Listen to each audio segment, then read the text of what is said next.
పవన్ కళ్యాణ్ గారి ఫ్యాన్స్కి, జన సైనికులకి, జనసేన నాయకులకి అందరికీ నమస్కారం. ఈరోజు 9:30, 10 గంటలకి మన దేవుడి సినిమా ప్రదర్శింపబడుతుంది కాబట్టి చాలా ఆనందంగా ఉంది. సినిమా సూపర్ హిట్ అవుతుంది. ఏం భయపడాల్సిన అవసరం లేదు, హ్యాపీగా ఉండొచ్చు. కాకపోతే థియేటర్ల దగ్గర ఆ సంబరాలు చూస్తూ ఉంటే ఒక పక్క ఆనందంగా ఉన్నా ఇంకొక పక్క భయం వేస్తూ ఉంది. ఎందుకంటే గతంలో మనం పుష్ప 2 సినిమా రిలీజ్ అప్పుడు ఏం జరిగిందో అందరికీ తెలుసు. దేశం మొత్తం చూసింది తెలంగాణలో ఏం జరిగింది అనేది.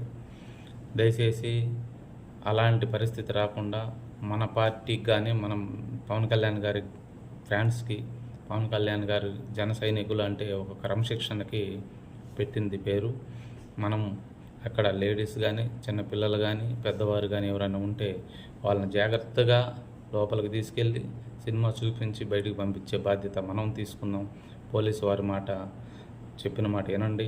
దయచేసి పోలీసు వారు ఎలా చెప్తే అలా పోలీసు వారి సూచనల మేరకు నడుచుకోండి. మనకి ఎలాంటి ఇబ్బందులు జరగకూడదు. గతంలో చూసాం కాబట్టి పవన్ కళ్యాణ్ గారికి చెడ్డ పేరు తేకూడదు. మనము ఇప్పుడు కాకపోతే ఎలాగూ ఇప్పుడు చూసినా మళ్ళీ 2-3 సార్లు చూస్తాం మనం ఖచ్చితంగా మూవీని. అది ఎలా ఉన్నా సరే మన దేవుడి సినిమా కాబట్టి. కాకపోతే ఎవరైతే లేడీసు, పెద్దవాళ్ళు, పిల్లలు ఆ ఉత్సాహంతో వచ్చారో ఫస్ట్ రోజు వాళ్ళని మాత్రం జాగ్రత్తగా కాపాడుకోవాల్సిన బాధ్యత మన పైన ఉంది. దయచేసి అర్థం చేసుకొని వాళ్ళు ఎక్కడ ఏ రాష్ట్రంలో కానీ, ఏ దేశంలో కానీ ఎక్కడ ఎలాంటి ఇబ్బందికరమైన పరిస్థితులు రాకుండా చూసుకోవాల్సిన బాధ్యత మన పైన ఉంది. దయచేసి అర్థం చేసుకోండి ప్లీజ్. నమస్కారం.